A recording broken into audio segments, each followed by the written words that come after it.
Reggie de la Garza. I love the description. An upholstery sorceress. An upholsterer, a fabric hoarder, a business owner, all around no-nonsense badass, it says right here on your resume. After attending college to pursue the music business as well, she decided and discovered that salvaging roadside furniture was a lot more fulfilling and creative, and began her upholstery career by apprenticing under a master upholsterer, later formed her own business, the Shangri-la Homestead.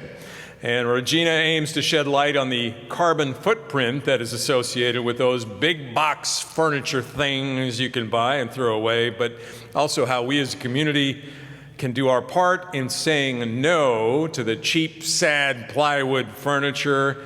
And her Instagram is at Shangri-la, well, there's an underscore, Shangri-la_la_homestead. Please give it up for Reggie de la Garza!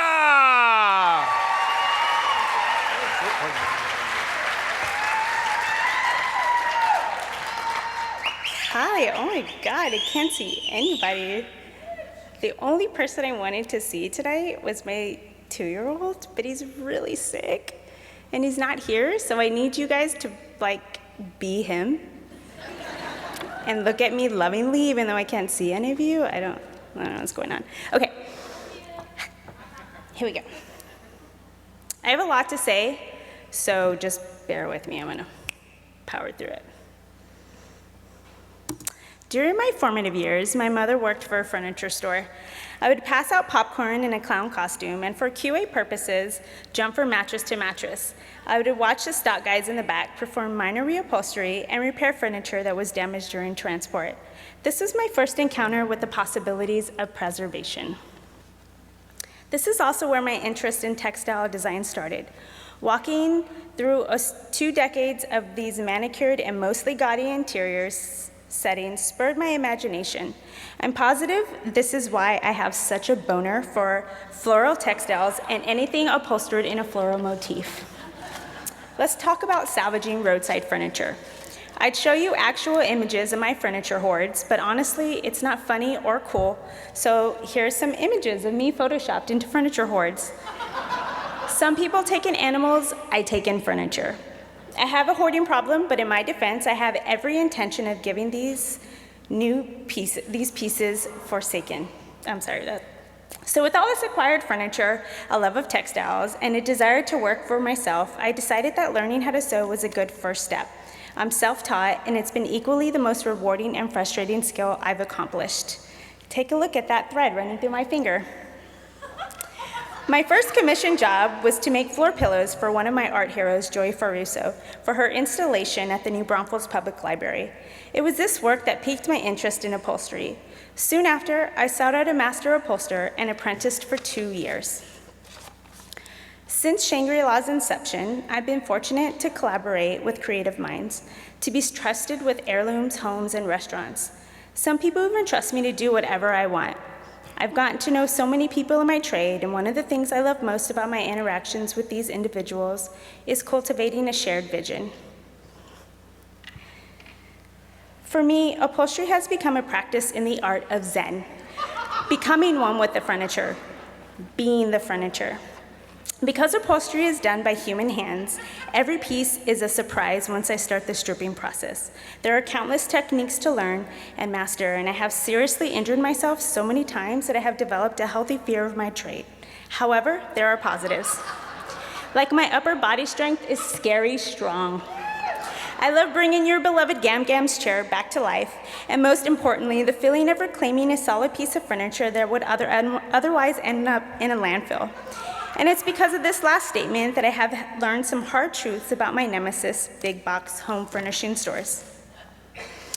Luckily, conversations are happening concerning sustainability and things like food production and fast fashion. For example, synthetic indigo dye is made up of 10 chemicals, one of which is formaldehyde. So what about the furnishings you bring into your home? It's no secret The United States is running out of natural resources, but to keep up with demand, the U.S. imports timber from China, among other countries. However, as China is running out of forests, they import timber from developing nations such as the Republic of Congo to make furniture for us to buy here. This is the absolute opposite of sustainability. In 2015, the EPA reported 12 million tons of furniture waste. I tried to find a more recent statistic, and I'm going to go out on a limb here and say it probably has something to do with funding cuts to the EPA, though I'm sure I don't have to convince you that that number is rising. Y'all thought I was going to talk about something fun. Majority of this waste is modern-made furniture, which is produced from particle board and plywood, which contain environmentally toxic chemicals. I get it, that inexpensive piece at IKEA will really tie the room together, but I think it's important to note particle board and plywood contain formaldehyde. Unsustainable materials begets cheap furniture. 99% of the time, I can advocate for reupholstery. This particular sofa was made somewhere between late 1800s, early 1900s. Everything needed to be replaced except for the solid wood frame. This is what sustainability in furniture looks like. I recognize and apologize that I may have just killed your solid Wednesday evening buzz, so take a sip of your adult beverage and breathe, because I've compiled some unsolicited ideas and personal practices that have helped me to offset this existential dread that my work and life consists of. First, learn a trade. Learn a trade with the youth. Learn how to fix stuff. It's super cool and it helps to build confidence. If you don't have any idea about how something is made, you don't appreciate it. I appreciate my dad for making me stand next to him, holding his tools, yelling at me the entire time to pay attention. Take some time to research the products that you bring into your home. I recently had a freak out moment while learning what goes into making mattresses and pillows. Look it up. I dramatically told my partner we need to get a new mattress and that our pillows are going to kill us. So I'm doing my research and trying to find a more affordable, eco-friendly alternative. Don't be scared of secondhand retail, especially if you're on a budget. Also, chances are the sofa or chair that you purchase secondhand is made out of solid wood, sans all the chemicals that modern-day furniture is doused in, and you can have it reupholstered to your exact preference. This is what I call a win-win. That's my sweet little baby boy. Support your local tradespeople like me. Promoting craftsmanship and skilled trade in your community helps to combat slave labor, deforestation, and climate change. Not only does it give a big middle finger to corporate monopolizers, it helps to connect and support economic and social relationships within our community. Last, and certainly one of the most important, I recommend tapping into your altruistic side by giving your time and attention to any number of organizations out there that focus on providing aid to people that are most affected by U.S. foreign policies. I have gained such clarity of my worldly surroundings in working with organizations like Sueños Sin Fronteras. If any of this has resonated with you, I challenge you to take a different approach when choosing soft furnishings by regarding your furniture as an investment. Also recognizing and researching the environmental impact of what you bring into your home. I could go on and on, but thank you so much for allowing me to nag you. Awesome.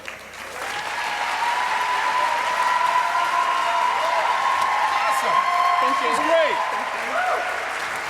That was great. Oh, wait. No, you can't leave. I can't. Yeah, I know you and Can't Rob, leave. everybody's going to go over to the comedy club later and do some shtick. Have you been on stage before? Have you done this kind of thing? No. Really? No, yeah. So just while you're working on... I know I'm a natural, but... You are, and working on upholstery, you came up with the material? Yeah. It's a good one. Yeah. You got it right. Thank you, Anyway, James. I think for me, this resonates because my grandfather did upholstery since I was a kid. What? And I was Can taught I to do hire it. him? But Where is he? Wait. he's dead. Long dead. Sorry. Allie. But I mean, you use some incredibly large weaponry kind of instruments, right? And so is that common? It was with my grandfather of cutting yourself and Yeah. there's some needles like this big that you Yeah, use. there's a slew of needles that are like this it's anywhere from here to here. They're crazy. And how, large. again, you kind of mentioned after there was music and then you got into this, but how does that transition, how did that happen? I don't really know how it transitioned. I just really wanted to do something for myself, and I chose, like, I actually, when I started my business, I didn't do upholstery at all. I was just selling housewares and like antique pieces. And then the more and more I did that, I decided I wanted to do upholstery. And people can find out about, this is Shangri-la Homestead, which is where? Not that this is an ad, I'm just asking her. You mean where my actual Yeah, I mean, business if people is? want to know where that is or find out more, they go to this website or Yeah, so you can go to hello@shangrilahomestead.com. I work out of Mercury Project. I don't know if anybody is familiar with Mercury Project, but I work at a Mercury Project. I am in a position right now where I really want to hire experienced help, people who can sew, people who can upholster, and that's been really hard. I feel like the trade industry, there's a need for it, but we've just been pushing college, and that's wonderful, but trade needs to happen, and we need to help people to get to a place where it's okay to work on things, I don't know, that's really important. And that's the biggest thing that I have, the biggest issue that I have in my work is I've got the work, I'm super busy, but I don't have the help. Well, you got a 2-year-old. I have a partner, so it's fine. Oh, okay. Well, thank you very much. And again, stay around afterwards because I think some people might want to talk to you about doing that. Give it up for Reggie de la Garza. Thank you.